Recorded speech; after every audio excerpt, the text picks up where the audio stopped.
Tapos ka na, Sharay? Oo, sabay na tayo. Tara.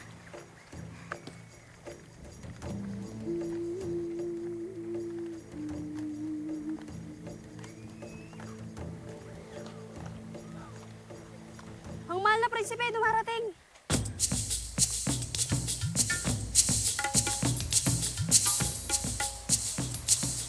Magandang umaga, Sharay. Maaari ba kitang ihatid sa iyong tahanan?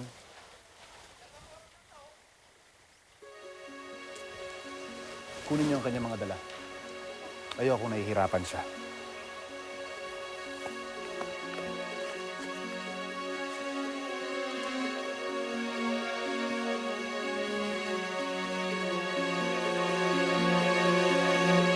Nagpatuloy sa panliligaw si Prinsipe Arando kay Sharay. Nang mabalitaan ito ng kanyang amang si Dato Abdul, ito ay nagalit. Bawal kasing mag-ibigan ang dalawang taong magkaiba ng uri sa lipunan. Pinag-iwalay sila. Kawawa naman si Sharay. Anong ginawa ng prinsipe? Eh di pinagtanggol si Sharay. Kaya... Efren, carried away, anak ha. Huwag masyado excited. Sorry po, Mama. Ang ganda kasi ng susunod na mangyayari. Hello?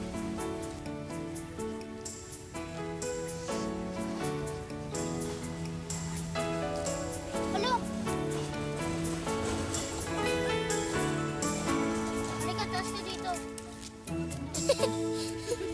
Halika, taas. Huwag kang matakot, mabait yang si Pitik. Ang kwento ng binibining tumalo sa hari ang pinakikinggan nila. Hindi napigilan ni Dato Abdul si Prinsipe Arando sa panliligaw nito kay Sharay. Gusto kong putulin mo ang anumang kaugnayan mayroon ka sa anak ng utusan. Kinalulungkot ko ang mga hari. Ngunit mahal ko si Sharay. Dahil ba sa naiba niyang kagandahan? Mayroon din tayong mga kauring magaganda rin. Hindi lamang ang kanyang kagandahan ang dahilan kung bakit ako nabighani mahal na mahal. Meron din siyang taglay na katalinuhan at kabaitan. Hindi siya nababagay sa iyo. Tandaan mo, ikaw ang magmamana ng aking korona. Kailangan humanap ka ng babaeng karapat-dapat maging reyna.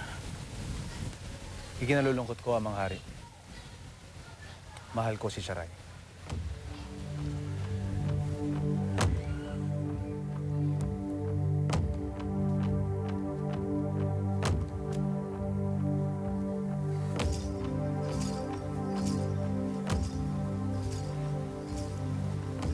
Hindi ako makakapayag na maging reyna ang isang utusan.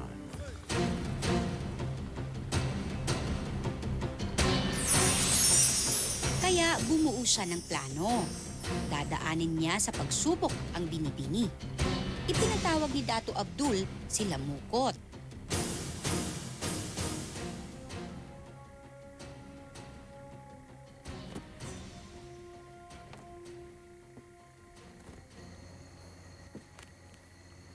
Umuli ka na isang ibong pipit.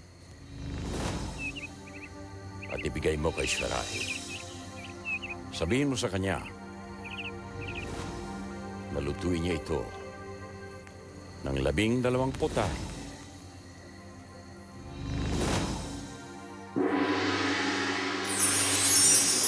Kapag hindi daw ito nagawa ni Sharay, parurusahan ito ng kamatayan.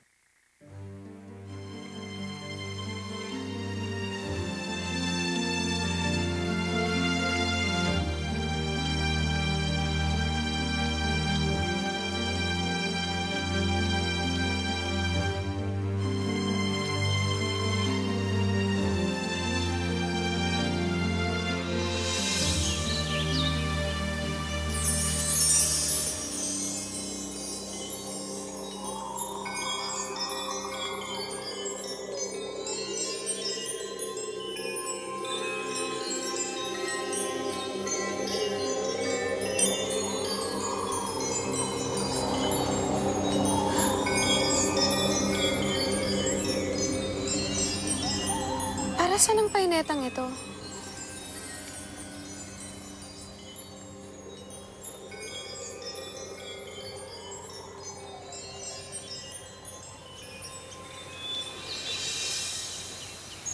Ano ho ang